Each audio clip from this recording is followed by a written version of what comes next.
Lights with Glow, Friday, June 23rd. Let's have fun in the sun. Saturday, June 24th on Jamaica's beautiful white sands at Beachway. Or grand finale. It's a rocking mellow vibes experience with reggae rum brunch. June 25th. Enjoy an experience like no other. Sunset Catamaran, Luminous Store, and Glow at Falmouth Mystic Lagoon. Beach Wave at Blue Waters Beach Club.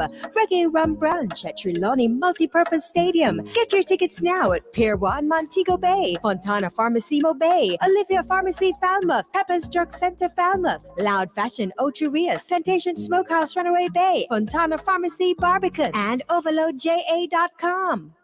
This is Lady T, Denise Gomez, host and producer of Inside the Zone in New York, the community platform where information is guaranteed. Join me on Mondays at 5 on Fit 96.7, FitFMJA.com, Trelawney's Radio, your life, your music, for exciting features within the diaspora. And hear what's on our minds. It's live at 5 on Fit 96.7, FitFMJA.com.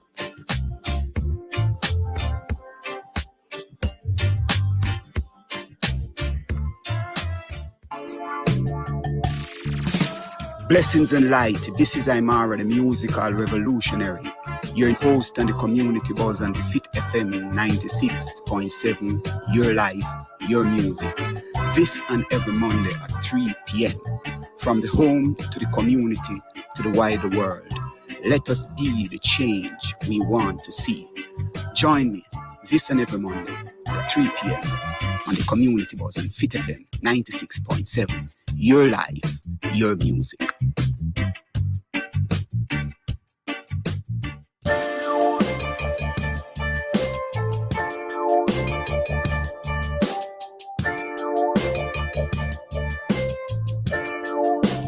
Fit mind, fit body, fit community, fit world. This is Aymara, the musical revolutionary, on the community buzz on Fit FM 96.7. Your life, your music. Before God and all men, I pledge the love and loyalty of my heart, the wisdom and courage of my mind, the strength and vigor of my body in the service of my fellow citizens. I promise to stand up for justice, brotherhood, and peace, to work diligently and creatively, to think generously and honestly, so that Jamaica may, under God, increase in beauty, fellowship, and prosperity, and play her part in advancing the welfare of the whole human race.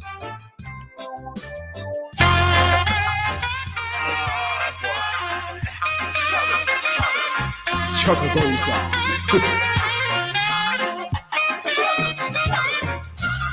We are the builders of the pyramids. We are the builders of the stone cities of Zimbabwe. We build them White House. We build them factories. With blood, with sweat, with tears. With flesh, with bones.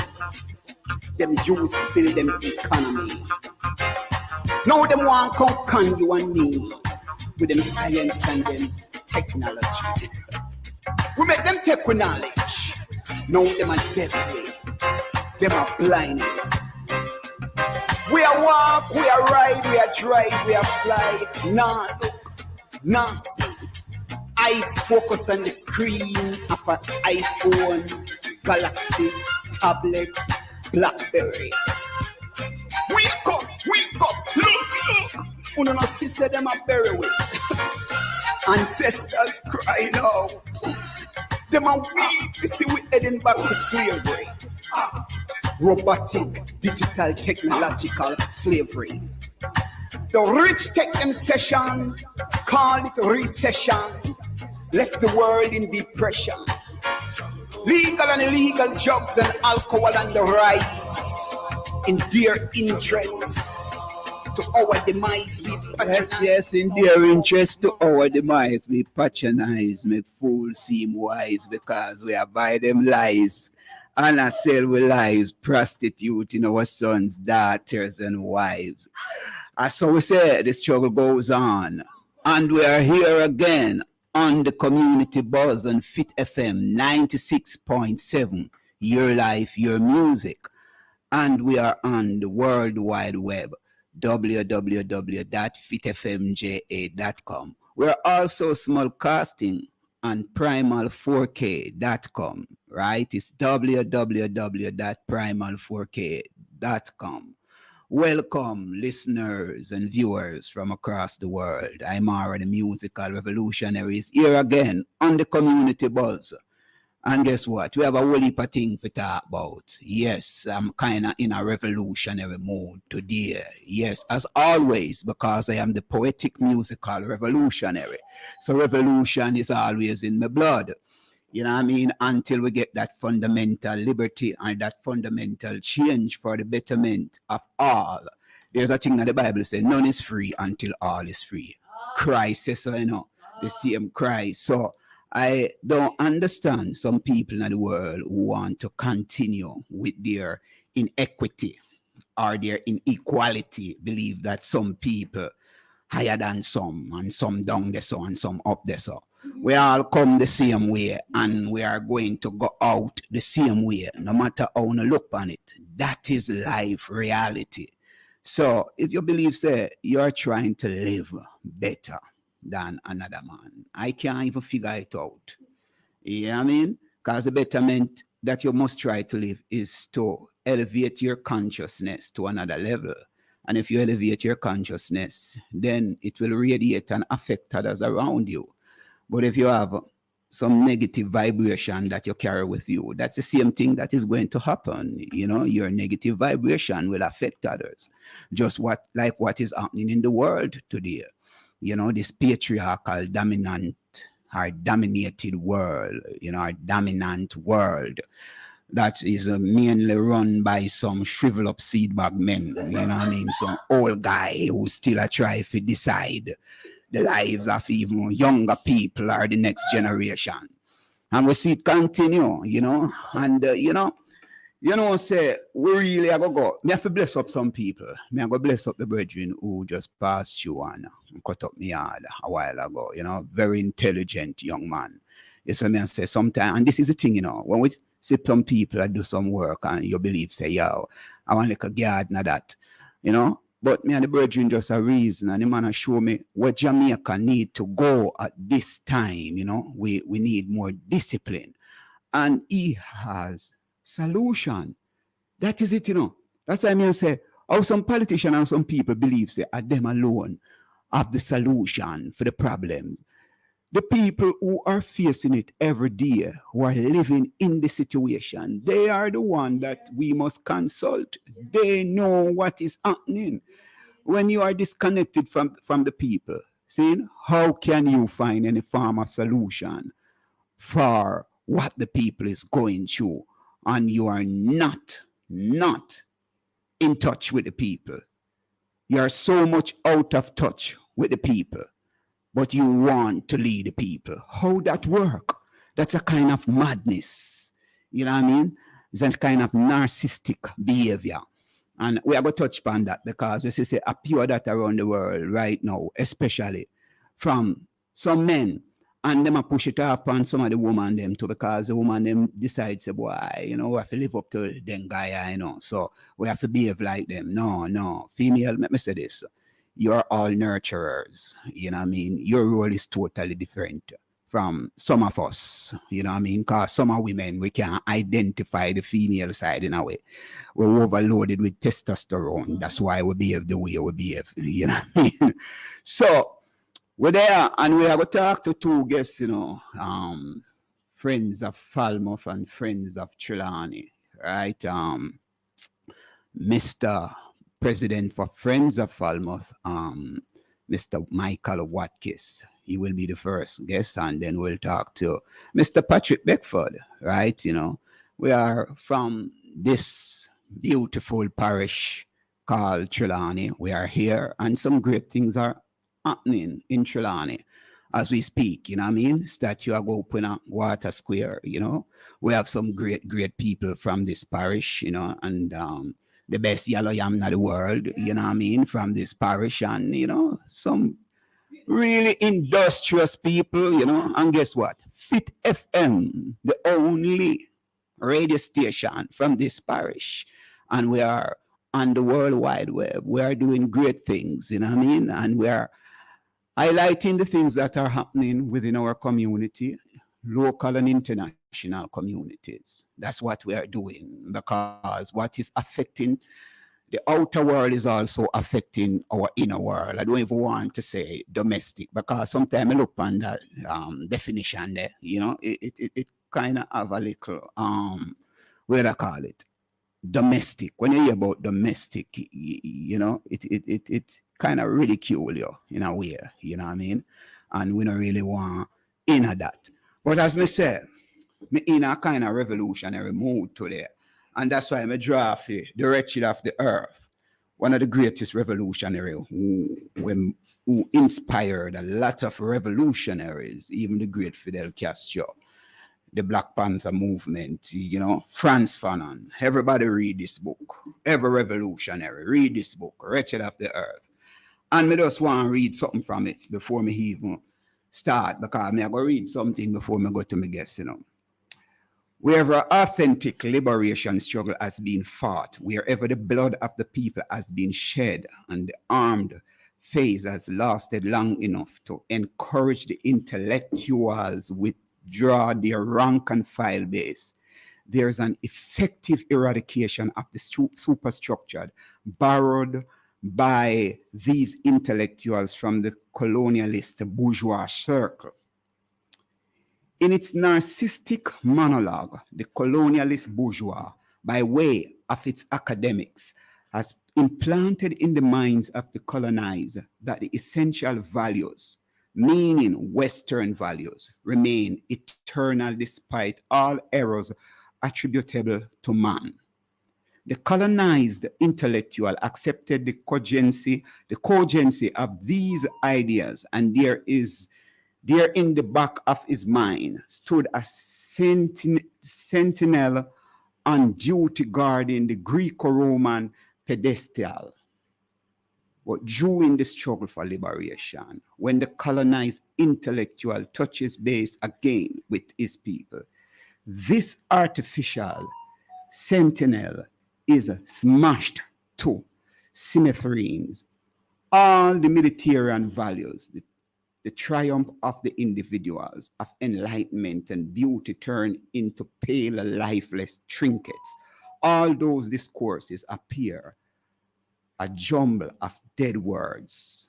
Those values which seem ennoble the soul prove worthless because they have nothing in common with the real life struggle in which the people are engaged.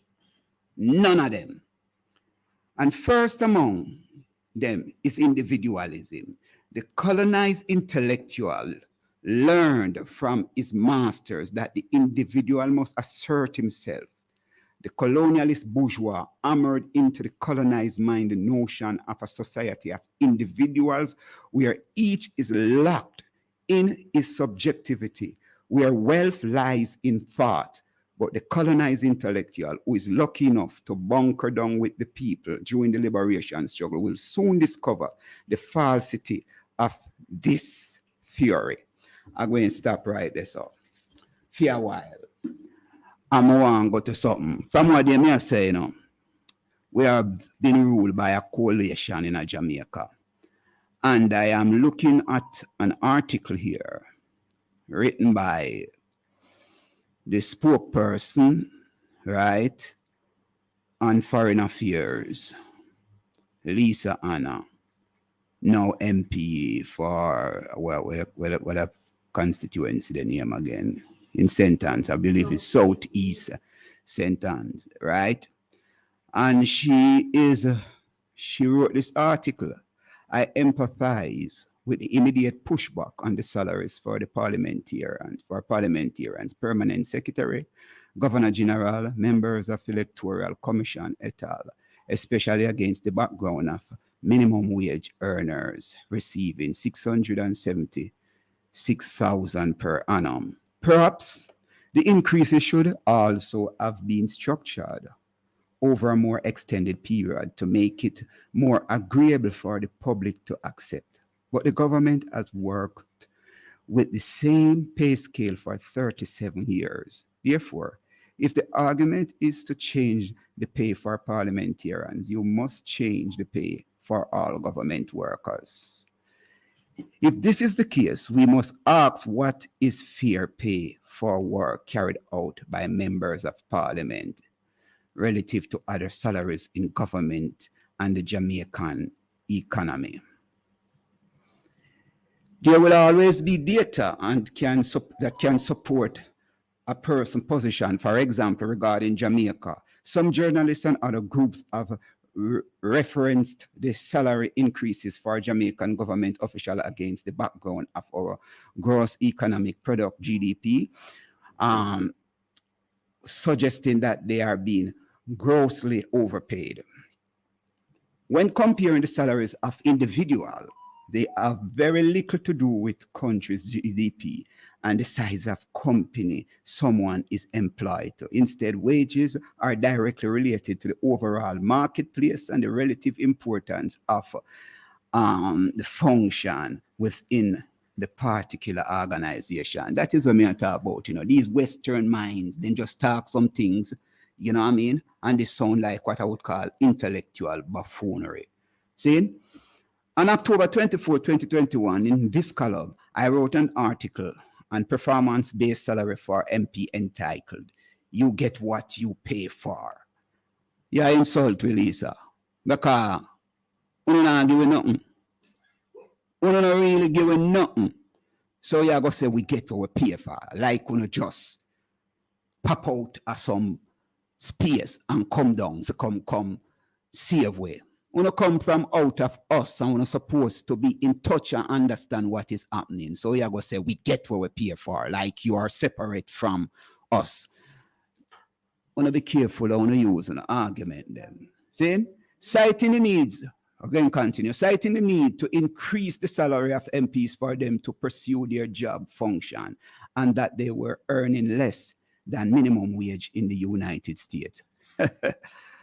For full disclosure, I have been an MP since 2007 after government taxes and the PNP subtracting its mandatory 10% from my gross pay. My net monthly salary is $257,110.40.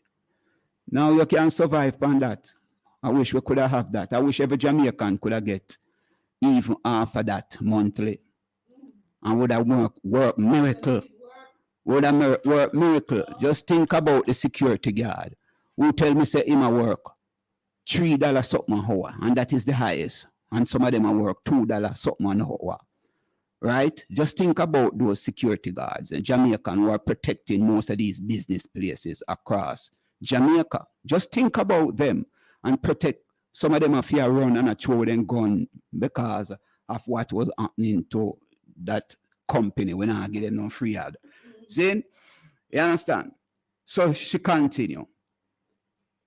Singapore is the envy of every developing nation, having moved its per capita income in 1960 from US 400 per annum to over US 70,000 today, ranking them 8th in the world above the United States.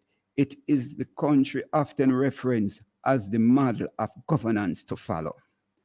Lee Kuan Yew, the recognized founder of New Singapore, attributes his country's success to decisive leadership with the intense implementations of policy to drive education, meritocracy, integrity, and export earning. Singapore has no natural resources and a population of only 6 million people. Yet its exports are US 733.77 billion per annum, compared to Jamaica with a population of 3 million, and our best year of export was US 5.99 billion in 2019, less than 1% of Singapore. Now hear the madness where Lisa come with you now. This should highlight my often repeated statement of Jamaica cannot prosper by selling to only 3 million people. We must have value-added export starting with agriculture, but I still see people with short-sighted vision continuing to focus on agriculture inward rather than towards export.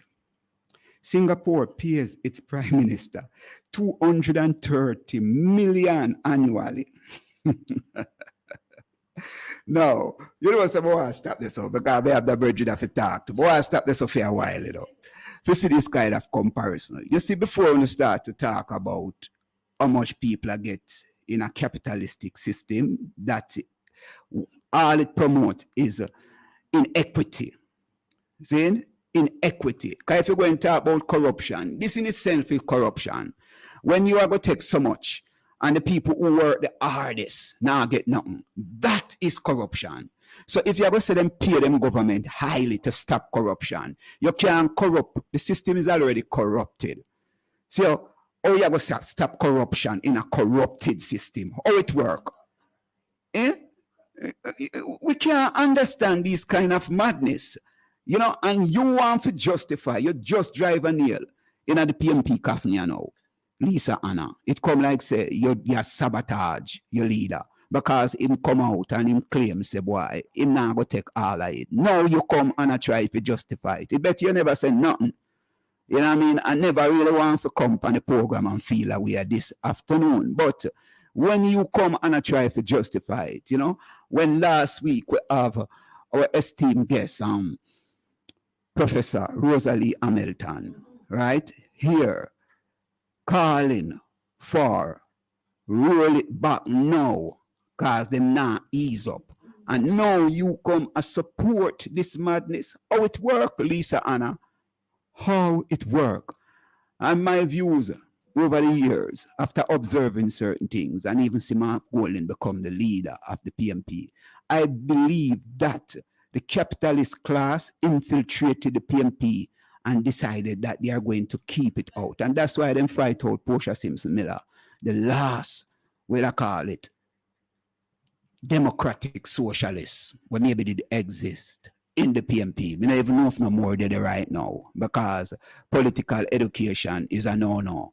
You understand? So we don't know where we are going in Jamaica because they say, watch ya, half a dozen what? One, half a dozen is the other. See? And no better herring, no better barrel. Something like that, according to the old people them. But after me let out then steam them, I want the people of Jamaica to observe what is happening, check on yourself, and know so we have some serious work to do. We cannot depend upon people who are not looking out for our interests. We are going to drop that piece of tune. I will come back. We are going to talk to Mr. Michael Watkins. Ram pam paralyze the Eden with the words of Jah Rastafari.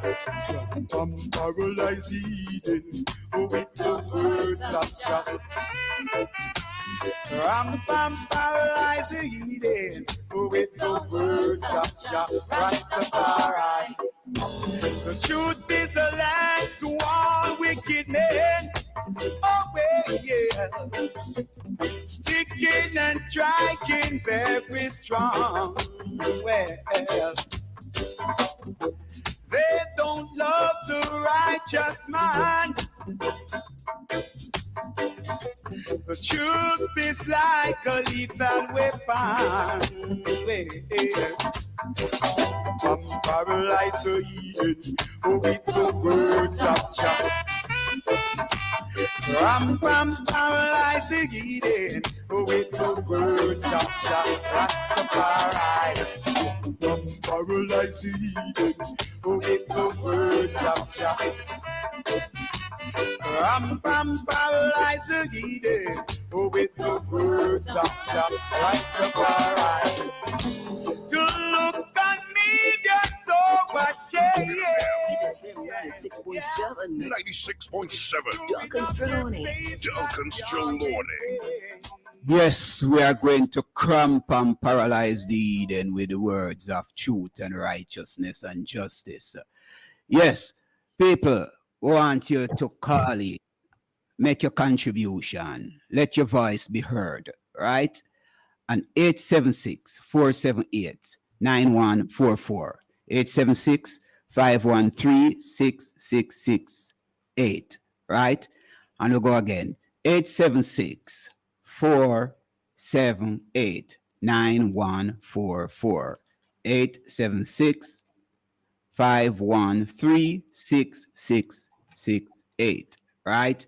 Call in, you know what I mean? Make your contribution, ask any question, and make your suggestion. We are about to change Jamaica, and you must be a part of the change, right? Well, bless up my brethren, Milton Booth over there in Maryland. You know, his man always tune in. Whenever he's not on the road, him always a listen up. And we want bless up Professor Rosalie Hamilton again. And we say, bless up the Advocates Network for the work that you are doing. Bless up the farmers here, the people in the market who are always out there, no matter what, giving them service and making sure that we eat, because without the market people, some of we would have dead for hungry. All of the man them from upper South Trelawney who come down and wire fence, all of them community there, you know what I mean, who come down with them callaloo, them okra, them yam, them pine, them melon, $100 a pound for melon now, you know, so we can eat enough melon. When it wagga wagga, we eat enough. See, yam gone now, $300 a pound. I just, my brethren, me buck up with few little piece. None of it in the market. Yeah? So we are going to come down Wednesday from Top Trelawney again, if them have any, because me understand that it is kind of scarce now, and the exporters are going into the farm and paying for it in the farm, that the people don't carry to the market, that the local people can be a part of it, right? Well, we have the president for Friends of Falmouth, Mr. Michael Watkins. Wait a New York, the boss, and you come on, you tell me. New York, New Jersey, man. I'm calling from New Jersey. Ah, you're over New Jersey. Yeah, New Jersey, yes. Right across the river. Right. You sound nice and clear. You know, we give thanks for having you. How are you doing, sir? We're happy to have you here on Fit FM. I'm doing well here. 75 degrees here in New Jersey. Just happy to be here, man. Beautiful here in New Jersey. 75 degrees. Yeah, it's like summer. You're enjoying summer. Yes, I'm enjoying summer, man. Yes. All right. Great. The weather has been fluctuating between hot, cold. So last night it went down to in the 50s. Now we're back up to the 70s. So just gotta enjoy whatever coming.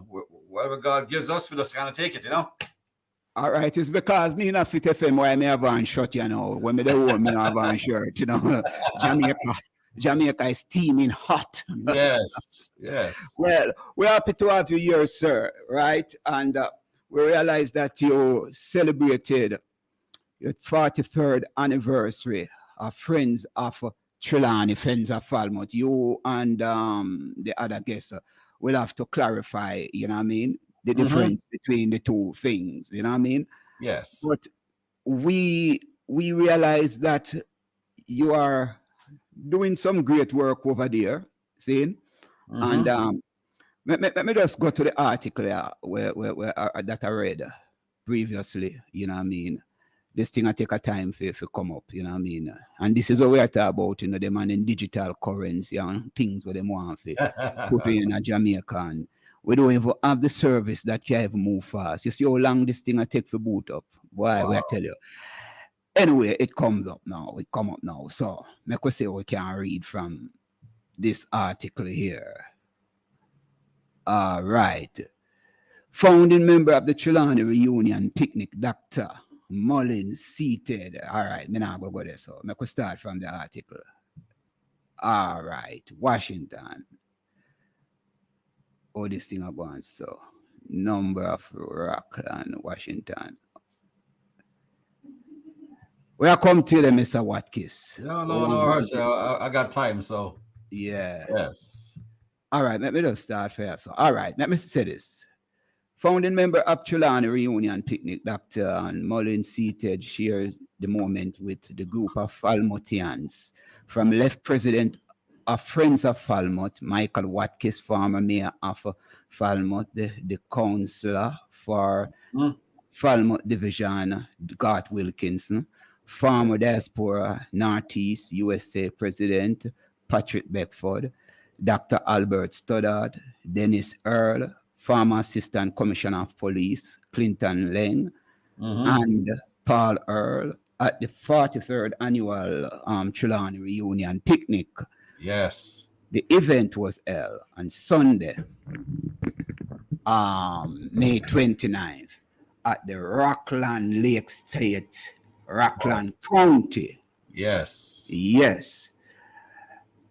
All right, Mr. Watkins, tell us more about that and the event and the reason for being in this thing for so long. 43 years, a whole heap a year that Yeah, well, per year that the Trelawney community in the diaspora here is one of the most active, one of the most visible, one of the most dynamic communities here in the diaspora. As the article said, was written by one of our members here, Mr. Derek Scott in Washington. The picnic itself started 1982, 43 years ago, by some Falmoutheans who got together, were missing home back in the early 80s, and then they started meeting in someone's backyard in the Bronx. And before you know it, these things kind of becomes organic and naturally evolve. Then it went from a handful to probably 100. And then after a while, after a few years, the guy says, look, something, we're growing so fast, let's move into a park. So a few years later, they moved the picnic. By now they're growing to about 100 or so plus into that very same park in Rockland Lake. Yes. And after that, the picnic just the Falmoutheans just gathered together and just started growing and growing and growing until now it has evolved into this major weekend over the Memorial Day weekend here in New York in the United States. Yes. So that's kind of the evolution of the picnic itself. Yeah, according to the article here, is that over 8,000 picnickers from across North America and as far as away as the United Kingdom, Canada, and Jamaica to pack sprawling tree-lined lake park of colorful picnic blankets and baskets, tables, tents, and smoky barbecue grills. It seemed like we have a ball there, man. Eh? Well, over 8,000 people, 8,000 people, a whole heap of people. That, a whole heap of people, that's a lot of people, man. So the picnic is very unique. Yes. It's one of the largest gathering of Jamaicans in diaspora, with the exception of sports events or concerts. Yeah. And it's very unique in that the event itself is a picnic. What is so unique about it? What is so unique? Well, it's very unique. It's very unique in that it's not a concert. It's that everyone, as the article says, bring their own food, their own grill, their own tent, and families from all over Trelawney itself. Yes. From Albertown to Royal Buna to Falmouth to Saltmarsh, wherever they come from, everybody come together in the park, set up their own little space, set up their own little tent, and everybody just eat sometime. For example, I was there and I saw a man, I like roast corn, for example. And I was just walking around and I saw a virgin roasting some corn. I said, look, man, can I have a piece of your corn? And the man said, yes, virgin. And him just slide one off the grill, and my wife and I were there. We just got a roast corn and we just eat from him and sit there and rap with him. And, get some drink or whatever it is and just keep it moving. That's what I love there. Yes. You never have done dry coconut. Roast corn and roast corn and dry coconut are the sweetest thing, You never eat that yet. I wish that were the case, man. But yes, yes. And then a few steps later on, I saw a bird, I know, and asked and offer me, I don't eat meat, so he say, Mikey, I know you don't like meat. You want a fish? I have a fish here for you, I'm gonna say, yeah, and give me, and before you know it, 10 minutes later, me just from another man pot, Yes. another man grill. So Yes. that's what make it. I'm eating fish, you know, Yeah. Escovitch fish. So that's what makes the picnic so unique. Yes, it's unique in a way that it bringing together family and the whole community coming Yes. together, eating from the same pot. That is a kind of Yes. community and living, you know. I hope we could have lived so every day. What you think about Yeah, that? yes. Yeah? And I really look forward to that because that's the true essence of family and community. When we meet together, some friends we haven't seen. Every year I discover some kid I went to from infant school in Falmouth to primary school, high school. I haven't seen someone in 30, 40 years, and you see a brethren and then you hug and they just like reconnect. That's the Yeah. beauty about an essence of this picnic itself. And Yes. that's what makes it so special. When this group was formed, what was the main objective for this group, Mr. Watkins? 43 Well, years ago. When a group of you gathered to say, boy, we want to do this, what was the main objective? the main objective back then was for families and friends to just reconnect. You know, when you migrate and then things you live in here in the US and you live in the UK or wherever you come from across the US. Falmouth is a very unique place in that we always have a sense of community, from sports clubs to church groups, everything. Falmouth is always about community. So when we come in the diaspora here, we want to reconnect and really relive that. We may be spread apart and spread all over, and we get older. We start our families. Everyone wants to reconnect. So that's was the number one objective for us to reconnect. But we found out that as the years went by, the group itself says, you know something, in 2002, the friends, all those families who were gathering says, let's formalize this. And the group itself formalized themselves in 2002, and out of that was formed Friends of Trelawney. And they've been that organization has been a key group to actually organize that picnic, with the objective of it becoming something much larger, something bigger, where the entire Trelawney diaspora could reconnect. So it's mainly reconnection. So with the reconnection, what are some of the things that you discuss? Because we see in the article where they talk about some contribution to the infirmary. Is there any other social activity or thing that pertaining to the contribution to Falmouth? Falmouth people coming there, meeting in New York, or So before I get to that, while the people were reconnecting at a picnic, a few years later, I got involved with the organization. I think it was 2004, and we decided to say, "Hey guys, we have these thousands of people coming from all over the globe, Trelawneyites coming from all across North America, Canada, UK, as far as Australia." And then we said to ourselves, "Hey, why don't we make this a Trelawney reunion weekend, where if we have all these people coming to meet in New York, why not make this something much more beneficial to the parish?" So it went from the Sunday, the picnic is on a Sunday, and it says, "Hey guys, people coming from Thursday, Friday, let's have a fundraiser the Friday night. Let's meet on Saturday to discuss something more serious." And out of that came an investment symposium to to see how people in the diaspora can invest back into Trelawney, Falmouth and Trelawney, and then and see and also to be informed about all the developments happening in Trelawney. And then it moved from the Friday night to the Saturday to and then the picnic on Sunday, and to now in 2023, last year or so, it started to evolve into even Monday. Monday is a holiday, so now you have barbecues and your backyard meetings. So it's a full 4-day weekend now, not just a picnic. Started as a picnic, but it has evolved into true diaspora weekend reunion. 4 days. Yes.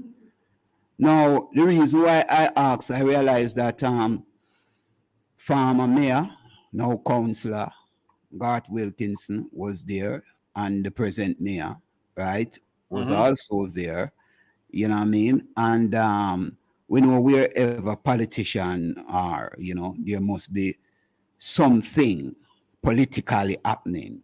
Is there any political connection or contribution that this Friends of Falmouth or Friends of Trelawney, you know what I mean, making towards the economic upliftment of Falmouth, Trelawney? Is there anything that such a large group, you know, sit and discuss otherwise than having a good time? Because according to what I'm reading here, you just gather and having a good time, drinking and eating, you know what I mean? But there are some serious things that are happening here in Falmouth. And that's where I come in. I do not represent Friends of Trelawney. I represent Friends of Falmouth. What's the difference? I want you to what's the difference between Friends of Falmouth and Friends of Trelawney? As I said, they incorporated in 2002. I was formerly the president of that. And Friends of Trelawney focuses on the entire parish of Trelawney. In 2018, some former members of Friends of Trelawney, and as well as some others, were really interested in the developments happening in Falmouth proper. We decided we want to start an organization called Friends of Falmouth, which solely focuses on the parish itself, because we truly believe Falmouth is the engine for Trelawney. Excuse me, maybe I make a mistake there. Focus on the Friends of Falmouth, focus on Falmouth just on Falmouth. We just focus on Falmouth. Everything Falmouth. Our mission, our objective is to be an advocacy group for everything Falmouth, both the economic, social, and cultural and historical development of Falmouth itself. So we all about Falmouth. That's our mission and our vision. We Falmouth, as I said, is the engine of Trelawney. As Falmouth moves, so does Trelawney. So we see the value in advocating for the full economic, social, cultural, historical development of Falmouth. And that's been our focus for the last 3-4 years. Yes. So for the last 3-4 years, you are at the head of that. You are the president. That's what you said. Yes. What are some of the contribution achievements since you have been there as president? What are some of the contribution that? Well, we with my team, led by with me, my vice president, Mr. Harry Peter Johnson. We all Falmouthians. Mr. Derek Scott, Mr. Lance Hall, some of the key members of the group, Ms. Denise Dixon. We've been really focusing on building the team and Friends of Falmouth from the ground up. And so, especially for the last 2-3 years, we've been making frequent trips back to Falmouth and Trelawney, observing, talking to leaders, making contacts, making communication. And in addition, I mean, we go to Falmouth quite often. I mean, when you say leaders, can you be specific? What I mean, community leaders, political leaders. We are community leaders. From church to what? I mean, for example, myself, let me kind of give you a little background on my team. I've been involved in the Trelawney diaspora for 20-something years now. By profession, I'm a journalist myself. I've been a newspaper reporter for 30-something years. I'm also a college professor. I teach English and business. I'm a college professor. Yeah. So as a college professor, you brought back any of your colleagues from overseas to come here and make contribution to the younger minds here to see in time. I want to share that with you a bit later on. That's all in the pipeline, but that's coming. That's coming. That's coming. Yes, I'm very because a man with your qualification, you know what I mean. I am happy that you are in that position as a president, you know. Yes. And to show all your credential must be working for the people of Falmouth. If you are the president, it must be affecting their life in a positive way, don't it? Absolutely, that's the objective. Born and raised in Falmouth, so you know, we're very passionate about Falmouth. That's why we go back so often.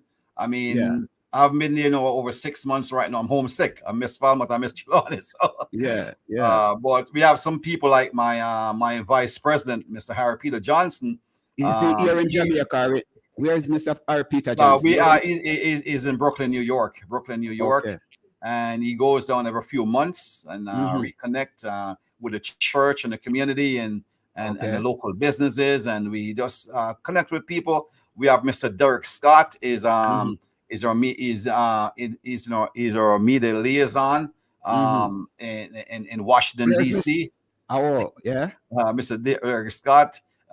So and then we have I neglected to mention another one of our members, and he's into IT. Mr. Oliver Huey. He's in Connecticut. Yeah. So we mostly operate on the Eastern Seaboard and in the New York metropolitan area. So any member locally here in Falmouth? Any member here? Yeah, we have some. We just started up some local members who we really onboarding and really get them to know the organization and to really represent us locally. That's a very important part of our growth and the direction we want to go. We want to make sure we have a ground team. Yes. For example, you know, one of the projects we have adopted, one of our signature projects for the years, we have adopted Falmouth Infant School. Amen. All right, Falmouth Infant School, and we have some local teachers, some local parents who are connected to that school. Their graduation is coming up at the end of June, and we want them to represent us. And so we're really building a ground team there as we build a ground team here in New York. We build a team who wants to build one in Falmouth to truly represent. So you're up the principal for Falmouth Infant School, no man. Yes, Miss Patrice, she's the acting principal. Yes. You're a big up. We've been working with her to build this partnership, which we started a few months back, and we're exciting. In fact, this last weekend the article you read there mentioned the Business Investment Symposium. It was actually a brunch and a symposium. And not only was there a business component for this symposium and brunch, but of course, it was also a fundraiser. And it was a fundraiser primarily to raise funds to support Falmouth Infant School. All right. So we kind of combine, you know, kind of business with and a fundraiser, actually. And we're really proud. We're really proud that went very well. And out of that, let me kind of mention the business symposium, because that was our major, almost like our coming out event this year. Last weekend, last Saturday, the 27th, we had our brunch and symposium. And all that the information you're reading there about what took place, all the major investment opportunities that we learned about, all came out of that symposium. And we're excited about that. And of course, we were able to get some information out there about what's happening in Trelawney and Falmouth in terms of new developments, both from the mayor and also for the consul general from New York. But also we're able to raise some funds for Falmouth Infant School. Okay. We see where the William Neve High School Alumni Annual Memorial Day barbecue. That's something separate? That's something separate. As I said earlier, this Trelawney reunion weekend has evolved beyond what it started out being the picnic. Yeah. And now, as I said, we have people doing stuff on the Friday night. We are now, we want to really focus on Friends of Falmouth. We really want to focus on the Business and Investment Symposium on a Saturday. Of course, the other organization is doing the picnic. And of course, as you see in the article there, William Nib is now, the Alumni Association is now Yes. doing their little barbecue on Monday. And you have 4 or 5 other organizations doing stuff that revolves around the weekend. So look, the Trelawney diaspora here is alive, and all of them are giving back to Falmouth and Trelawney, just like Friends of Falmouth. They're all giving back. Yes. Well, we're happy. We're happy that you as a professor, you know, Yes. they're keeping in touch with the people here in Falmouth. We are happy that you are focusing on the infants, you know, because Yeah. that's very important, you know, Yes, indeed. Yes, especially in indeed. today Jamaica, you know. Mhm. Yeah, I was just talking to a young man a while ago, and he was emphasizing on discipline, that our people are so indisciplined, and we are seeing it here in Jamaica. And we want to make a right about turn, Mhm. you know what I mean, and get to get our younger people to understand, you know, the importance of persistence, to understand the importance of applying themselves to life, you know, for the development of self, not to Yes, compete, but indeed. in a more harmonizing way. And when you talk about the Trelawney and, you know, Falmouth reunion, that you know, kind of stimulates something in me. You know, I'm feeling community vibration, communal living, and that's why I said earlier that you know, these things should be happening daily, because if we Yeah. can practice these kind of principles or Yes, these indeed. kind of Yes, having yes. daily, then what a happy family would be like. You know what I Yes, mean? indeed. What a I happy truly believe. world would be, I you know? was listening. I was listening to your preamble earlier, and you Yes. talk about a revolution, right? Mhm. And I truly think a renaissance, a revolution is happening in Falmouth and Trelawney right now, and that's Truly. why you. Yes. Me happy for the Falmouth, because as a true revolutionary, I want to be a part of that revolution. Yeah. You know what I mean? Yeah. I mean. And what one of the things with revolution, we Yes. must have a medium to express our propaganda, right? What if you call it that? Yes. Yeah. And here we are all on Fit FM, you and I, and Yes. we need the kind of support, because this is one of the most important machinery, you know, that is used, right, to decimate you know what I mean, what we Yeah. are about, you know, and to Yes. inform the people what we are about. So I am happy that you are here, and I hope you are, you know, one of the person who is supporting Fit FM as a station here in Trelawney, Yeah, because trust me. I am. Our good friend, our mutual friend, Mr. Patrick Beckford, has been, you know, he was the one actually. I'll give him some props. He was the one who recruited me into this Trelawney diaspora thing back in 2002. So, yes. you know, I've been working with him ever since then. So, Mhm. and he's always touting Fit FM and say, hey, Mike, this is a station in Trelawney that we need to support. So I'm really looking forward to this partnership, and you know, and really, you know, looking forward to continue working with you and the rest of the station, because you know, we truly believe in community, and that's what Friends of Falmouth is all about. Yes. Building community, and that's why, you know, when you talk about, I'm so passionate. My board and I, again, Mr. Harry Peter Johnson, Oliver Hewitt, Derek Scott, Mhm. you know, Lance Tall, my team, we're passionate about Falmouth, because Falmouth is about community. In fact, we want to see, and that's why the big focus is on highlighting investment opportunities in Falmouth, because we want to make sure all the amazing business and investment opportunities happening in Falmouth trickle down back into the people. I want Mhm. my vision, our vision, is to see that impact felt among the average people in Falmouth, and that's why. I want to say something to you. Yes, sir. That the trickle down system not really a work for we, you know. It has been a system that keep the ordinary man down, because I'm have to always I look up for something trickle down to him. Yes. And in fact, when you check it out, you see the people who selling at the market, Mm-hmm. and some of the people who, you know, the little lane right beside the credit union. You got to Yes. Key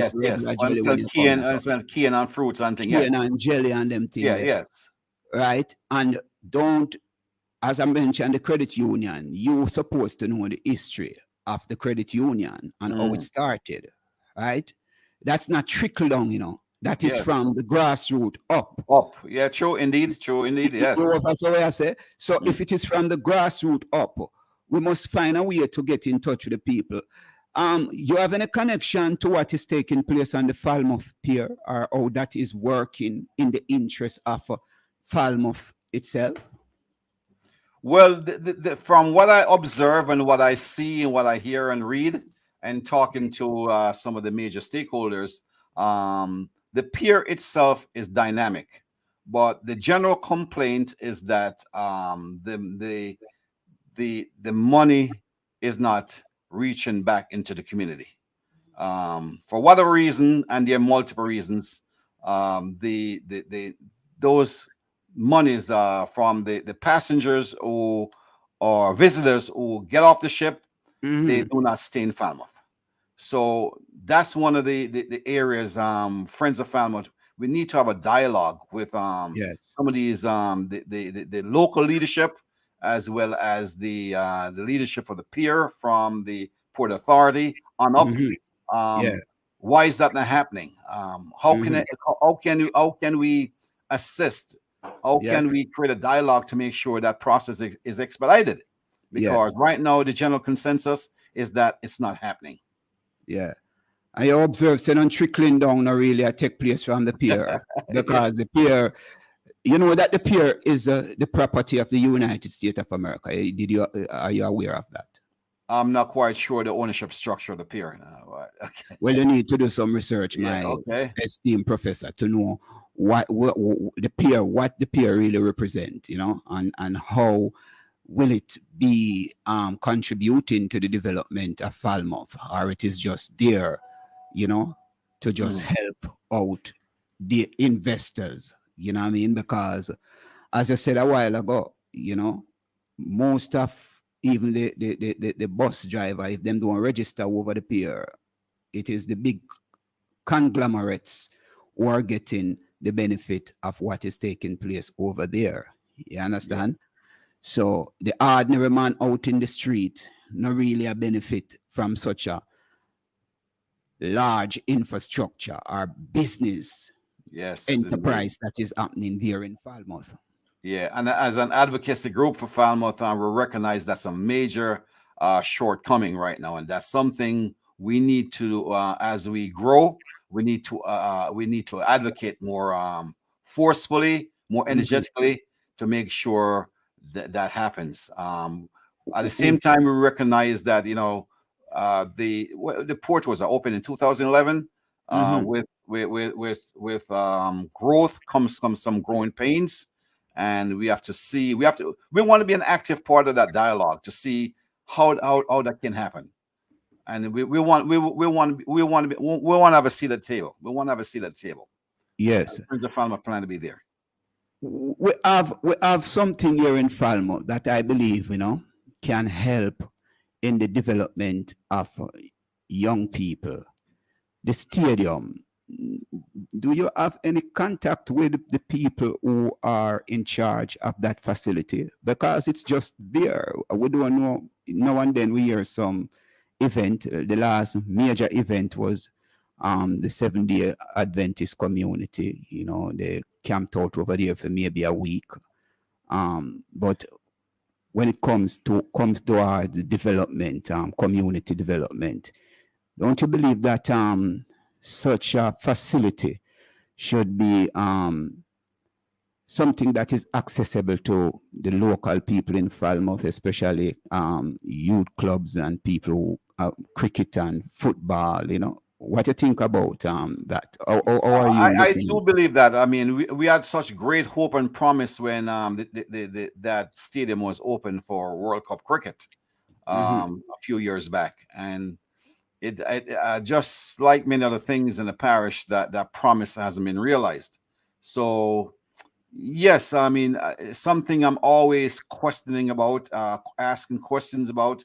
No true response yet, but all I know is, quite a few people, I've heard through the grapevine, and even that topic came up at the investment symposium last week, and a lot of people are interested in investing.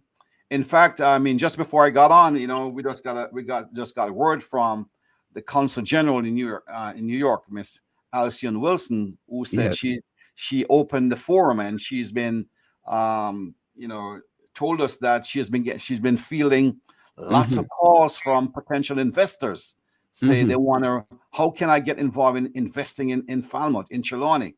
I didn't know all these, this parish is the fastest growing parish. All these new and exciting developments. How can I? She says she's been getting a lot of calls, and she wants to contact the mayor and different key stakeholders in Falmouth to see how these major investors in the U.S.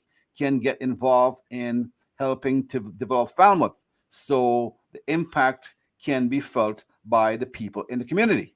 And that's what we're about.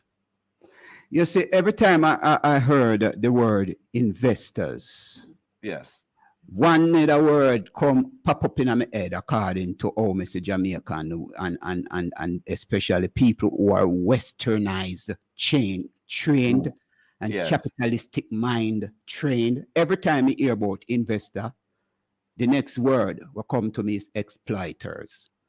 Okay. When them say them want to invest in Falmouth, what it means to take out more out of Falmouth or to contribute to the growth and development. And when we say the growth and development of the most valuable resources, which is the human resources. Human resources, absolutely. Is it that they are focusing on that, or they are thinking about how much more money them can make and become more richer? Is that kind of investment? Yes, in a capitalistic society, I mean, investment can go both ways. I mean, they're always looking to a return. Investors are also always looking for a return on the investment. But how can they reinvest in the community? And that's why I keep mentioning the word community. That's the word of the day. And we keep singing that because we truly believe in, if we're going to support any movement towards foreign investors or any investors, even some of the members are from Falmouth and Trelawney who have done well here or are doing some great things.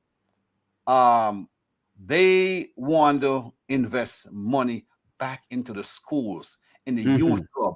I was just talking to, for example, the football club in Falmouth. Falmouth, what's the name of God? What's the name of Falmouth? Falmouth United. Falmouth United, exactly. Yes, Falmouth United, and how much, I was talking to a private investor, contacted me a few days ago. How can I help to reinvest in that? Because you remember growing up playing football in Falmouth, and how Falmouth, how football. He went to William Knibb, and how football gave him opportunities, got a scholarship, came overseas, and how he's a millionaire now, right? And how and he wants to simply say, how can, you don't want to make a big splash, you don't want to make it known, but how can I give back in the community? So those are the type of investors, friends of Falmouth. I know my board and we're going to push to attract and to really make sure they give back, so they could go back in the heart and soul of Falmouth, the community. It's going to touch the lives of kids. That's what Friends of Falmouth is all about. Well, I would like you to fulfill those promises. Yes. Because it is something that is very important. I had a farmer here recently about 2 weeks ago, and he is doing great. He's not even getting the kind of support, and he has this vibrant football team called Harmony Football Club, or up in Bounty Hall. And Yes. they are doing great, you know what I mean? And one of the things that he stated while he was here, he said, why, if it's one thing that he's proud of, is making sure that a lot of young men, you know what I mean, whenever them Yes. come to training, Yes. them don't have the time to even go out or pick up a gun or do anything that Yes. will contribute to their destruction and the destruction of others. So, Yes. my dear brother, I can call Yes. him a brother now, see? Indeed. And professor, right?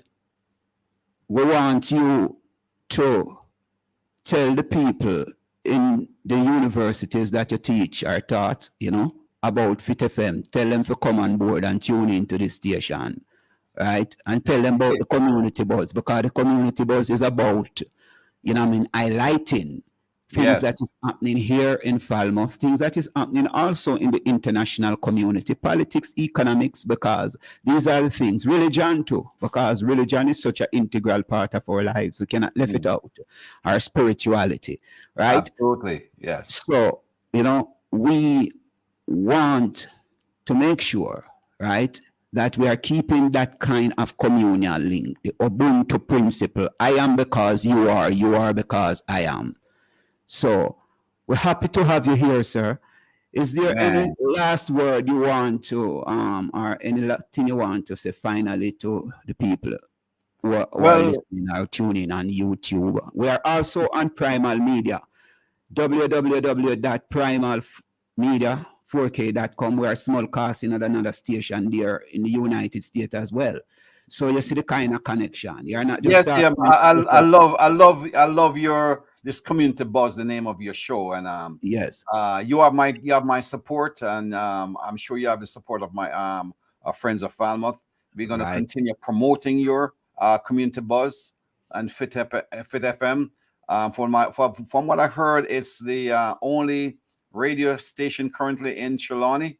Yes, one and only. One and only. Oh, yes, we need to highlight that. I mean, we're very active in social media. We have a few thousand members, and we're sure enough we'll be spotlighting you guys, and you in particular, and let the world know that what you're doing, and you share a similar vision to us as building community.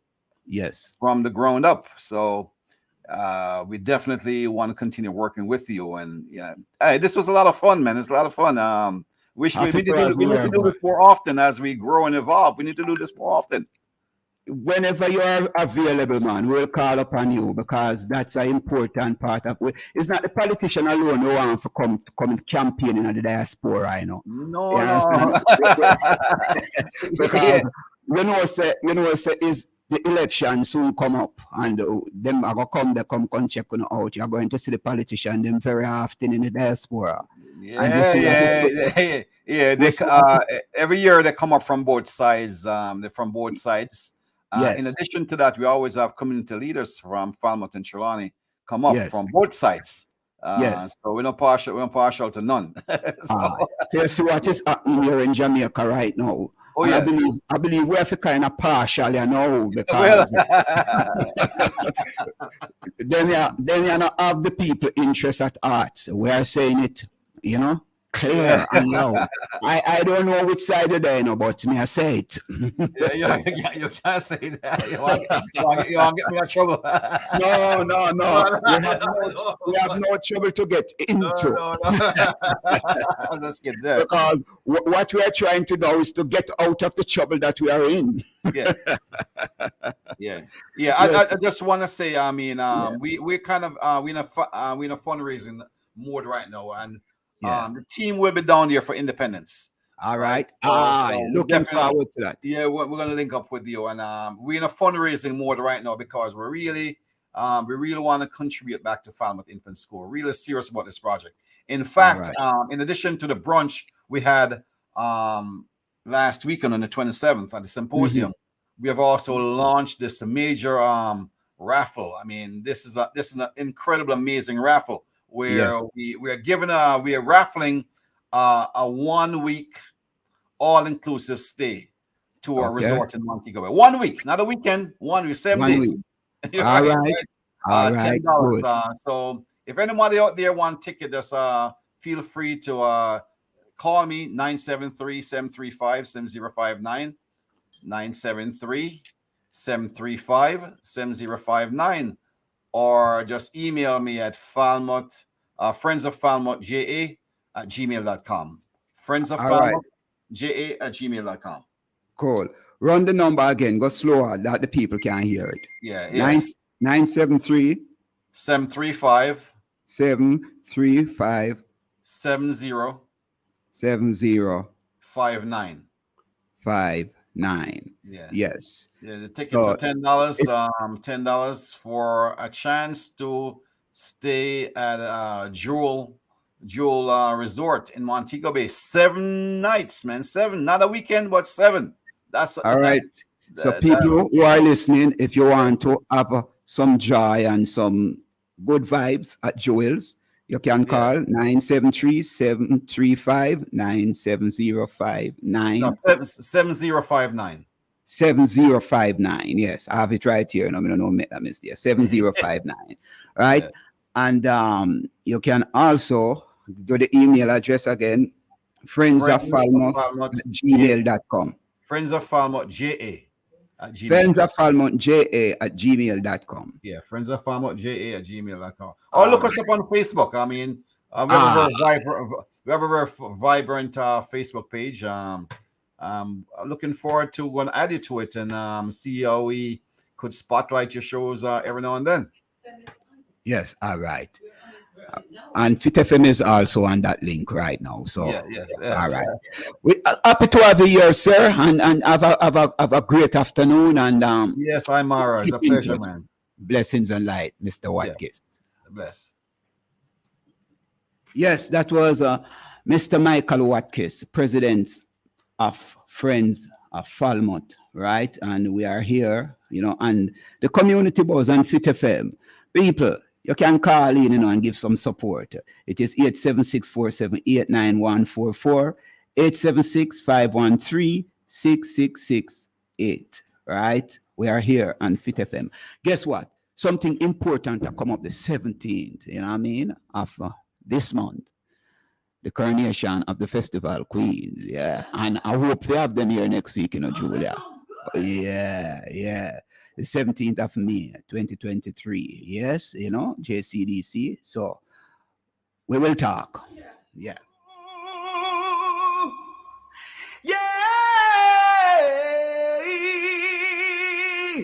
Never let the system get you down. No way. Never let it make you wear a frown. Well, you have only one life to live, so your best shot you've got to give.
Facing all.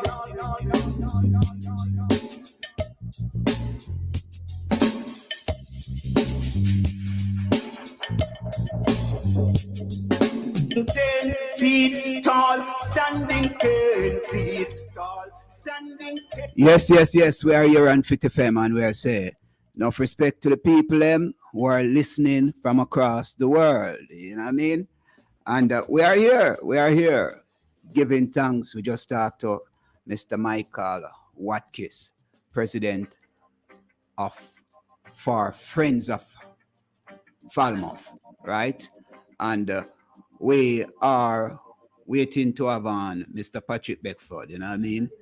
So I want you to come on stage now, Mr. Beckford, and move from backstage. We are calling for you now to be on stage, right, Mr. Patrick Beckford? Yes, so we are here, and we just have bounce to, some drum and bass with 10 feet tall from the album Voices and Dubs. See? And remember, the album is still available, right? Over 16bars.com. So go over there and get it. Still, I'm a musical revolutionary. As we say, we're in a revolutionary mode. You know what I mean? And we are read from Frantz Fanon, The Wretched of the Earth. Yes? The colonized world is a world divided in two. The dividing line, the border, is represented by the barracks and the police stations. In the colonies, the official legitimate agent, the spokesperson for the colonizer, and the regime of oppression is the police officer or the soldier. In capitalist societies, education, whether secular or religious, the teachings of moral reflexes handed down from father to son, the exemplary integrity of workers decorated after 50 years of loyal and faithful service, the fostering of love for harmony and wisdom, those aesthetic forms of respect for the status quo, instill in the exploited a mode of a submission and inhibition, which considerably eases the task of the agents of law and order. In capitalist countries, a multitude of sermonizers and counselors and confusion mongers intervene between the exploited and the authorities. In colonial regions, however, the proximity and frequent direct intervention by the police and the military ensure the colonized are kept under close scrutiny and contained by rifle butts and napalm. We have seen how the government's agent uses a language of pure violence. And we can't stop this all. Because the violence is happening right now. It is psychological, physical, and mental violence. And a lot of our people are still, suffering from that. You understand? So we're going to have Mr. Beckford online rather than coming. Yeah. So we are here. You know what I mean? And we are talking about Falmouth. We are talking about the reunion that took place, weeks ago. And Mr. Beckford is one of the founding organizer and member of this movement. And we cannot end this program without talking to Mr. Patrick Beckford. How are you doing, Mr. Patrick Beckford? Are you there, sir? Hello? I'm hearing you, Mr. Beckford. How are you? Mr. Beckford? Hello? You're still backstage, Mr. Beckford? No, I'm not. I'm on the phone. I'm listening you now. Because I didn't see the. Yes, so we were trying to get you. We sent you the link, and we are not seeing you. So we have you online now. So on phone. So yeah, Not a problem. Yes. So I'm saying, how are you doing? You know, we just talked to Mr. Michael Watkins. Well, I'm doing very good because it's my type of day, 70 something and nice and cool. Yes. You know, Yeah. and get the early morning walk. Yes. And not much. Okay. Yeah. So what is it that you So, want to I was yeah, go ahead. I was listening to you and my friend Mike Yes. not too long ago, Mm-hmm. you know, discussing the organism, Mm-hmm. you know, so I'm a senior and you know one of the things that I've been talking to them about is the idea of collaboration. Yes. That,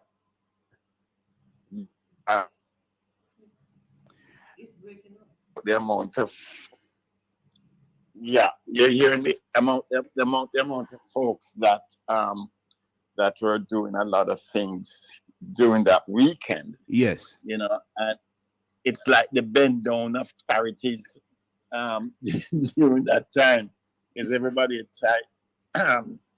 try to do their thing to raise money for different charities, you know, and no, well, that is not. Well on this, well on this, well up this, well on this. More get it clear.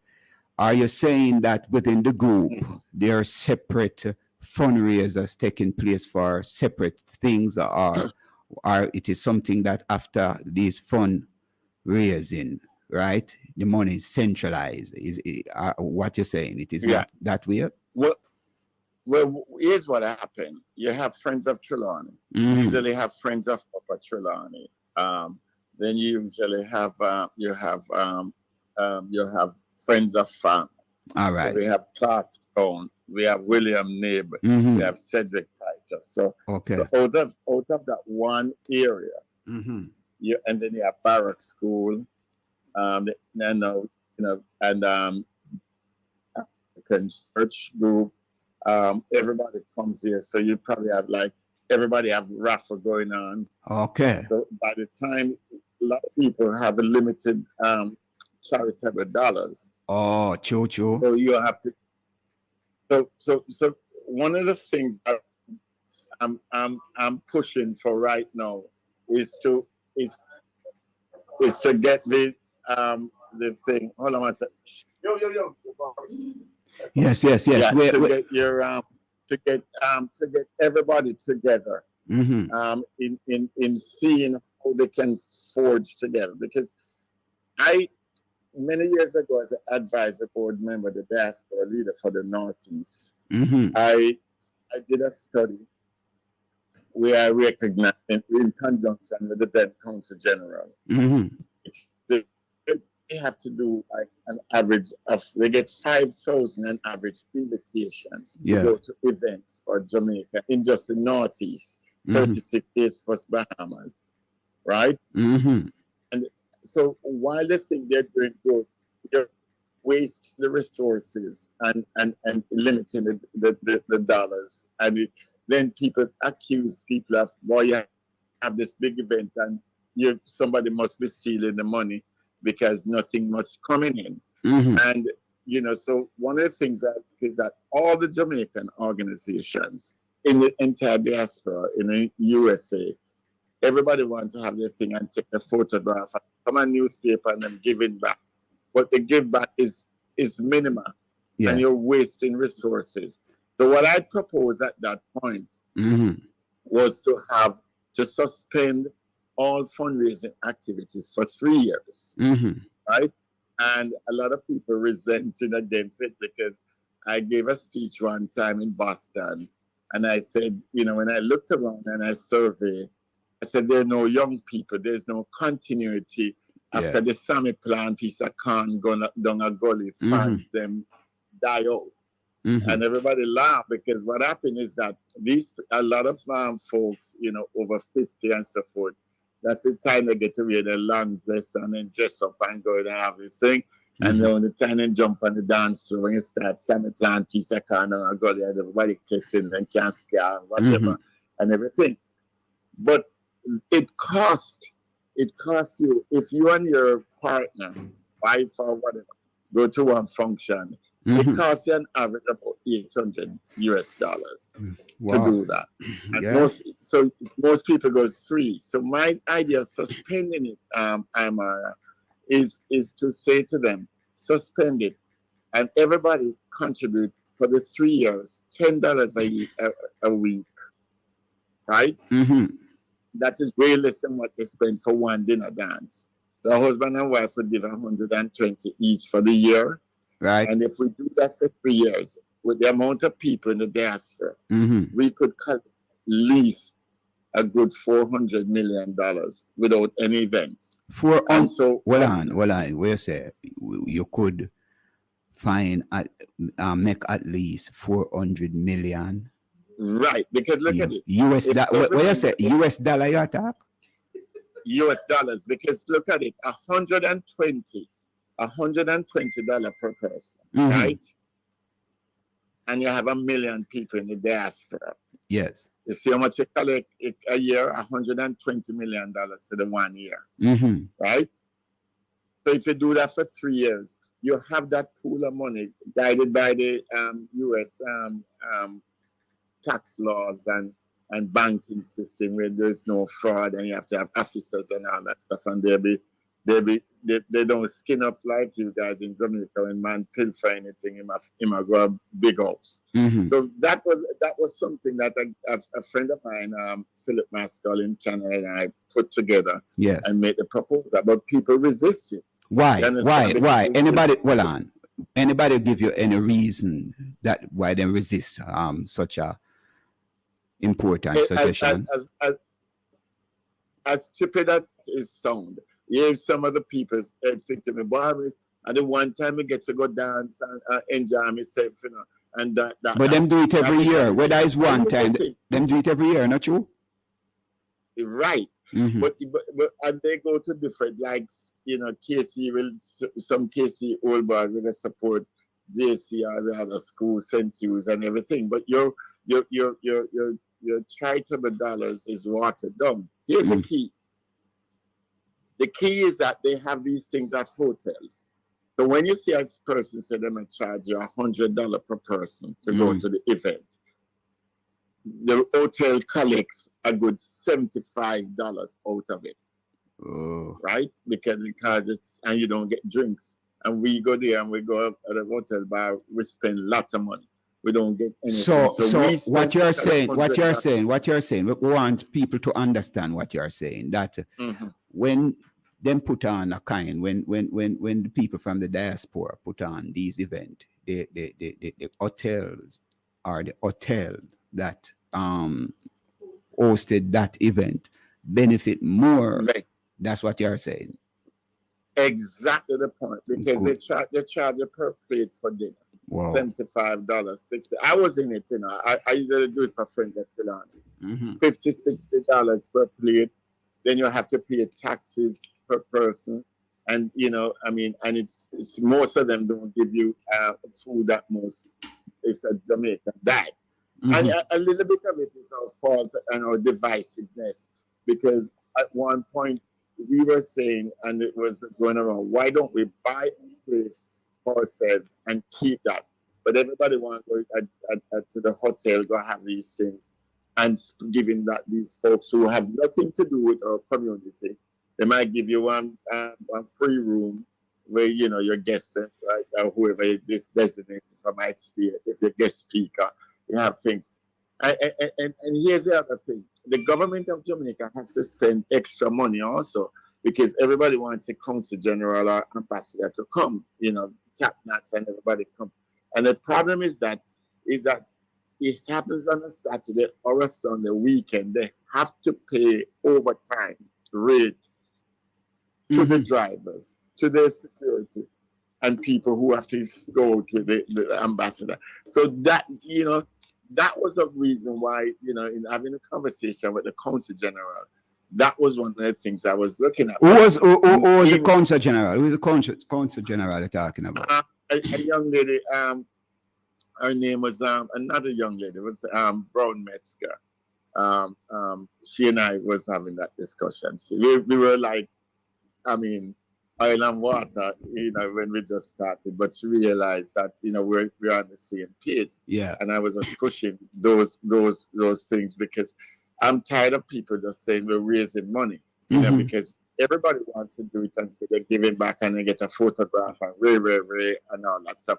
But we're wasting that resources. So what are you saying? Because when I say we are raising money, everybody say we are raising money. Isn't there a committee or a board that when money raised, it is transparent and people know how much money raised and, you know, some plan in place? It is. Yeah? It is. Yes. I can tell you, I can tell you from personal experience. If we raise, because, I mean, like you charge $100, and like I said, a good 70, 75 is gone to the hotel. Then you have to pay the DJ. And then, you know, I mean, sometimes you have to pay other little expenses, decoration, all that stuff. So you off that $100, you might get $10, right, as profit. And as someone who did logistics, I said it to them once. I said, I stopped doing it because when I realized the rate of pay that my company bill, so they pay me, not anything, I have to work on that rate. So if I sit down for a meeting, I'm volunteering, say I make $50 an hour. That's what every meeting I go and I sit down for 1 hour, 2 hours a meeting. That's $100 of my time is gone. And we're not seeing the return on that $100. So, you know, I was just looking at it from a logistic point of view that we're using volunteer time and we're not getting the valuable resources. So what we're saying is that suspending for 3 years, that fill up the pool. But what just to localize the Trelawney groups, I made a proposal to the Friends of Trelawney, as I call myself now the elder statesman, because I'm saying to them, I want everybody, I'm going to have a meeting with all the leaders. Yes. And my proposal is to say, let's look and says, okay, Friends of Farmwood can do the business forum better. Fine. FOTA runs the picnic better. Fine. So, but we all cooperate in working on both things. Lend expertise from Friends of Farmwood, vice versa from FOTA, from William Nib. Because on the weekend, we are so well spent physically that we lose the momentum and everything to move forward. So my thing is that we have to come together, you know, and figure a way out how we can work as a team. Because if Farmwood benefit, Trelawney benefit. If Wire Fence benefit, Trelawney benefit. So we have to get out of that mode. I may come from Farmwood, I may come from Stuart Castle, where the money people are. You know, I don't have to listen with Farmwood or Duncan's or Spicy Hill or Clarkstown. So if we can take that momentum, right, and put it into full usage. You know, I attempted that with Friends of Upper Children. Intimidated that they think I'm just a simple guy, you know, just express myself. So that is one of the things I think that, you know, I'm working. I'm trying to get everybody together to set up a meeting. You know, when you say, Mr. Beckford. Yeah. You see the word I kind of don't really like that word. Yeah. Because it is a community. And though you might be the one with the idea, right? You know, the idea must be helped to be nurtured by those who are supporting you, because this is how our idea will make a difference. This is how our idea will grow and benefit, you know, because I can have an idea, you know, my songs are ideas, you know what I mean? But whenever I write them, I need the support of the people out there to make them become big. You understand? It's just like Fit FM. Yeah. Fit FM, you know, was an idea, and now it is a tree, you know, bearing fruit. That's where they are. So you understand? So and what it needs to grow is the support of others. You understand? So, you know, I am asking you now, the team of people that you're communicating with, right? Pertaining to all of the suggestion that you might make. What about when you make a suggestion, and if they oppose or rebut your suggestion, you know, I want to sit down and come to some constructive way how you all are going to make things work in the best interest of Trelawney, Falmouth. Because the thing here now, you know, is Trelawney and Falmouth. Say Falmouth is the capital of Trelawney, but without the communities outside of Falmouth, there is no Falmouth. You understand? The farmers, them up in the hills that, you know, will come here and bring in them produce and, you know, come to the supermarket and come to all of the liquor. They are the life blood of Falmouth. People must know that. Yes? Exactly. And I agree with you, but when I said, you know, because I have conversation with the leaders, and I said, let's get together, and then this is my suggestion, but I want everybody to sit around a table. This is, I'm just throwing this spark in the fire in the air right now. Throwing the sparks and says, okay, because I want everybody to sit and meet. It's not my ideas is gonna leave that meeting. It's not what we said, but I just want to get them to come to a meeting and sit down and discuss, you know, because my thing is that we you know, think about it, you know, your job, the division of labor is what make the economy run. So we can do the division of labor and says, okay, who is doing best at everything? We can support it, and we support each other, and we work as one unit, you know, because it truly benefit totally if they come together and start to work. I mean, because we're not going to say, William, maybe you don't have your thing, but we're going to come together and work cohesively and says, okay, William, maybe it's your thing, then we all go to William Nib and we support it. And blah, blah, blah. Or William Nib might combine with Cedric Titus Westwood and say, okay, we're going to have a all Trelawney school thing for that weekend. I link up with them and everything, and they do something. And they share the resources. So these are stuff that, you know, that in my head, you know, as somebody said, we have too much things in our mind. Yeah, you know, in the idea, forget them out, you know. Yes, yeah, I'm just sharing them. But you know, but that is what I'm looking at, because there's a lot of things that I just sit back and I watch, you know, with at the picnic, and I sit back and just observe, you know, and that we could do it, you know, do what we have to do as a community, because as Mike was saying, is that, you know, Trelawney is looked upon as a leading parish here in the diaspora. But then nobody do what we do in terms of having this get and everything, you know. So, you know, I mean, I can tell you this event. I was circled one morning when I at the park by about 4 police cars. You know, but look to that, I'm not a man that gets rattled easily by law enforcement, because, you know, it was early in the morning, so them couldn't say a beer or something like that. That was just setting up, but they wanted to meet somebody who was leadership, and that's where everything evolved. But you know, but the thing, and you know, I didn't go to the forum, right? Which forum? This Senate. Which forum are you talking? The one that the Friends of Falmouth for and because he was talking about the business ideas and everything. Okay. Well, you know, I have a strong opinion against that. Yeah. Against for what reason? Can you explain the reason why you have a strong opinion against on that? your side? Huh? Here's what happened. Here's what happened.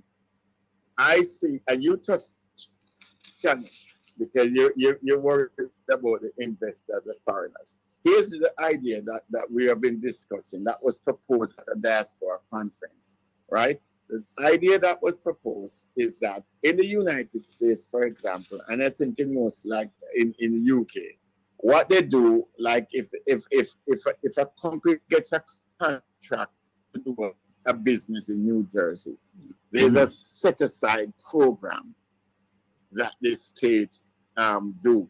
So that means women have to get like a percentage of it. Blacks, other minority have to get a percentage of it. New Jersey contractors have to make sure that they're a part of it. So everybody's getting a piece of a slice of the cake. What I'm worried about is the plethora of hotel bills that is going all over in Jamaica. Like the Council General was informed by the direct tourism ministry of all these hotels that are going to build. And I'm just asking a question. Are we turning to be a service industry economy where all people will just work in a hotel for less than a minimum wage? You and I had that discussion already. But and you ask a question, and they've always said, how comes the people from the Jamaican are investing? Sad thing is that these politicians come and it's, oh, we have all these investment and we're opening up to the diaspora. But when the thing come out, that thing is already signed off with some multinational company in first world country. You understand? And so what was proposed to them at this diaspora conference is do the set aside. So every investor coming into Jamaica have to seek somebody from the Jamaican diaspora and said, listen me, it's our country them want to make money out of it.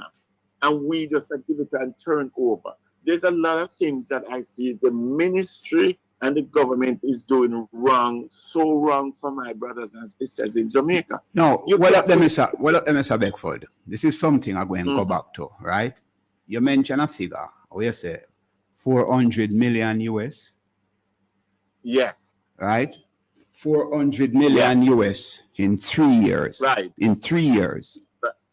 Right. In 6 years, we just calculate it at the nearest figure. It would be 800 million US.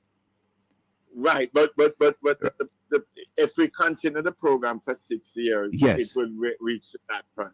That's what I'm saying. So all right. So just say, all right, we are going to focus on 10 years of investment. A whole heap of millions that, that can contribute to some serious development. Now, but we are not being invited at the table.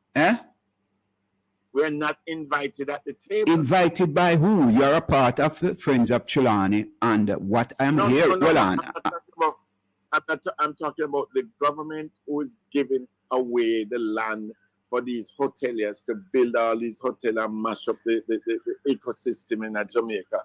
Hold on. Before we go there, so if members of the diaspora, together, right? And recently we're talking, and there are a lot of property here in Falmouth. You know what I mean? And you talk about the development of Falmouth, right? And all the property about the place where you sell. And me certain say, see, 400 million US can buy a whole heap of property in a Falmouth, yeah. Right? Oh, yeah. Aye. So, what I want to see, if you, and Mr. the Mayor was a part of this thing, and the farmer mayor and councillor, if Friends of Falmouth and Trelawney come together and say, we have 400 million, we want to identify a piece of property in a Falmouth, right, that we can, create some infrastructure for the development of the people in Falmouth. Let me see which mayor and which councillor would have locked out from doing something like that. Amara, I can tell you a personal experience. No, we're not talking about personal experience, you know, because no. No. Yeah. Let me tell you why I say personal, because I'm using the word I. Mhm. I was a part of a group that created a program that should have happened in 2019. Yeah. To celebrate Trelawney, not farmer Trelawney, which we found 250 years as a town, was 2019. And I can forward you the PowerPoint of what the proposal should have been and how the present mayor, and he can tell you, they mess it up. And the first time I started was spoken about you saying was in that same context. You understand? And it would be somewhere different. You understand? And I won't say anything. I can tell you off the thing of a very, very special project that they messed up. What we want to say, you what me I say, and this is what I want to get. Mm-hmm. You see, people in Jamaica, every day you hear government talk about partnership with the PSOJ. Why you give me a time and listen me out. Partnership with the PSOJ. Do you know that the PSOJ was a political group in the 70s that organized themselves and become... Oh, I know. We usually call them privileged sons of Jamaica. All right. So this is what I am saying. And there are other groups here in Jamaica who are powerful, right? They are so powerful that government must pay attention to them, right? And some of us can become powerful, but what is preventing us is petty differences, you know, Mr. Beckford, petty differences. I'm saying, if you all can come together and raise $400 million US, that's power, you know, that's money power, you know, right? You don't need no guy as a movement, as a company, as an organization, and you all are intellectuals, right? You all are intellectuals, unless your knowledge, you know, not really apply it to the development of self and the people, unless you just have it. You understand? I am just talking to Mr. Watkins, and he's telling me that he's a professor. And you, as somebody who was telling me that he is a statistician, what did the term you used a while ago? No, my studies, it was logistics. Logistics. Yeah. Logistic management, right? You're qualified people. So with all your qualification, it just means that you need to come together, sit and organize on yourself, see how you can become powerful as a group, as a movement. No one mayor, no one councillor cannot, because you have power that you can move, you can talk to people, you can get to the youth, you can get into the community and do work and show people what you are doing. You understand? So I wouldn't blame an individual, because them just have 3 years, you know, Papa. Pay attention to this. A mayor or a councillor or whoever sits in that seat, you know, only have 3 or 5 years. We as the people have all the time. This is something we must get in our head, that we have all the time. It's for us to know that is we have all the time, and we are the owner of this company called Jamaica. We employ them and we can fire them. So if we get that clear in our head, we don't need to talk about whether the mayor shut it down, how long he can shut it down for, or this council shut it down. You know, once you are grounded, you will find a way that maybe even one of us or somebody, you will find somebody who will support the initiative that you realize will work in the best interest of the people to be in that position, right? To carry it out or to carry out that function. Yeah. You understand? So what I'm saying, sir, we must know our power. We must understand our power. We're doing it, but in Jamaica, the politics is like, it impedes other things. You know, and I realize that as I go up and keep growing, I realize that the way the politics is carried out, it's that it hasn't changed since the 60s that much. No, is we have to change it, Mr. Beckford. The people must change the politics. It's not the politics that control us. We must find a way. And that's why I read from Frantz Fanon, you know. I am reading from Frantz Fanon today because it's like we don't know what we are studying. And let me just share something with you from Frantz Fanon. The colonized intellectual decide to draw up a list of bad, always characteristics of the colonial world and hasten to recall the goodness of the people. These people who have been made guardians of truth, the scandal, this approach trigger among the colonists, strengthen the determination of the colonized. Once the colonists who have relished their victory over the assimilated intellectuals realize that these men they thought saved have begun to merge with the niggers come. You see, I want to stop right there so, for a reason. You see, once we understand our intellectual power and know how to use it to the liberation of ourselves and our people, we're on our way to fundamental liberation. And we cannot sit back, right, and make it look like some people who is we the people, give them the opportunity to sit in the position that they are sitting. We can't at no time make them feel like that they have ultimate power. As I said, it's 3 years. Recently, I was listening to a politician, and he was talking how he was living big as a politician, right? And when he lost the election as an MP, right? He realized that the vehicle him in a drive, that just gone. The house him not living in, that just gone. See? So their power, and that's why you see them a try to rape and grab so much while they are in power. I was just reading an article by Lisa Anna who's saying that, you know, they can be fired and that's why they must get this amount of salary because they can be fired. They only have a term or two. See? Now, when you hear, when you listen to argument like those, you can see where their minds are. Yeah. You understand?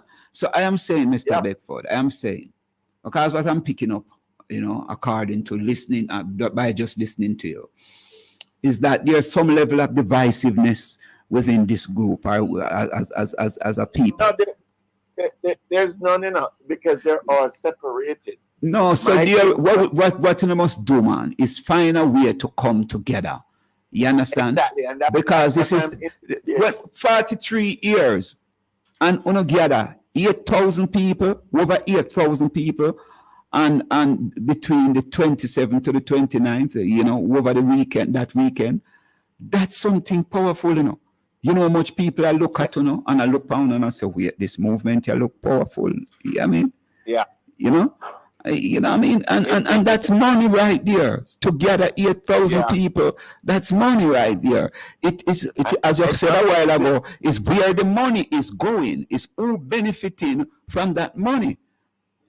All right. You know, I think, you know how much the part make up for each car we're going there. We had about 1,000 cars inside there, right? each car has to pay $10. Wow. To buy that. So all as somebody who did logistic, all of them think they're only supposed to calculate, sit down and look and say, wait, you know, we really have to know how we are going to, you know, make sure say some of this money and what we are spending on picnic and stay within our circles, within our community. And that's why we are talking about the Jews and the Chinese, you know. That's why they buy up all of these properties. Because they know say some Jamaican are come king picnic every year. And them did they watch you know, and I say, all right, we make how much after them, we need to buy up some more properties. You understand? So even friends of Chilani and Falmouth, when you can come together and somewhere and buy a piece of property up in Brooklyn there or something, it can't work. And that's exactly what has been pushing. But you see, the thing is that, and this is a thing that bothers me. Yeah. We have that individualistic attitude. True. Where, and I'm talking about personal, but I'm talking about organizationally. Yeah. Everybody thinks that they want the organization to have the most thing, the biggest thing, but we're still not benefiting from our collective labor. Right. Because like I said, most of the money go to the hoteliers who don't have nothing to do with in our local communities in Brooklyn, in New Jersey, anywhere. You know, them they don't have nothing to actually become the money and then make, you know, be stuff. So that is the whole thing with it. Mm-hmm. You know, we have to just wake up, and I'm just trying to sit down comment to get these people to everybody to come to some agreement and see that it is easier for them to work together apart. You know, so I mean, I'm just being there saying, hey, listen, I'm gonna throw the spark like the matches stick and let it flame among them. Yes. And that is what we need to do, because you know when you look at the forum idea, and let me tell you where the forum started. Mr. Beckford, you know me, I forgot to have your back because we're on the wire now, so we're about to wrap up. Yeah. I hear the boss lady talk now, so. It's not just the boss lady, but it's all radio run. You know what I mean? It's time. Yeah. Yeah. Yeah. But anyway, but we will talk. But I have to talk to you about something of the thing, so you make it understand where I'm coming from. Yes. You know? Yes. That thing when I'm talking to you might be a possibility again. Because yeah, man. What we are about here at Fit FM is how we can bring the community together. That's why we say community buzz. And it is not just to have you on the program, but it's to see how we can come together. So we give thanks for your contribution, and I urge the item to come together more and more and sit out and, you know, work out the little things then, because then can work out. And as long as I have breath, that is my aim. All right. Happy to have you here, sir. It's always a pleasure talking to you, Mr. Beckford, and we will have you here again very soon. Yes, this has been the community buzz. This has been the community buzz for another strong end or another week. You know what I mean? So we still go give a last lick on Frantz Fanon. Wretched of the earth. The church in the colonies is the white man's church, a foreigner's church. It does not call the colonized to the ways of God, but to the ways of the white man, the ways of the master, the ways of the oppressor. And as we know, in this story, many are called, but few are chosen. And that's the vibration. You know what I mean? We have to know the chosen few who can stand up in this revolution, who are willing and courageous enough to take us to that fundamental liberty. This is not for the faint-hearted. This is for those who are trained and prepared for the task ahead. And if you're not trained, get up and start train, whether physically, mentally, spiritually. See, get yourself in shape, because it is not if. And while we are dancing and swinging and singing, they are planning and they're putting their system in place. So we give thanks. Next round, hopefully, if the Almighty give I and I life and strength and vigor, we'll be here, you know, with some queens, right, to talk about their mission, their purpose, and how they are going to impact life and community. Yeah. So next round, the community buzz. I'm Mara, the musical revolutionary.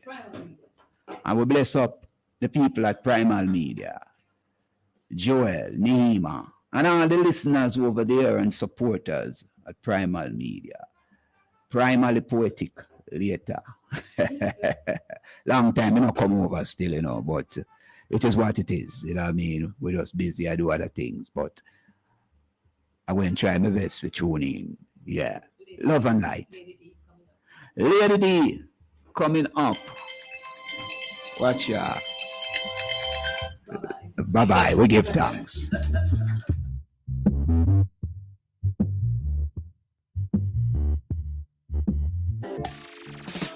Blessings and light. This is Imara, the musical revolutionary. You're in host and the community buzz on Fit FM 96.9.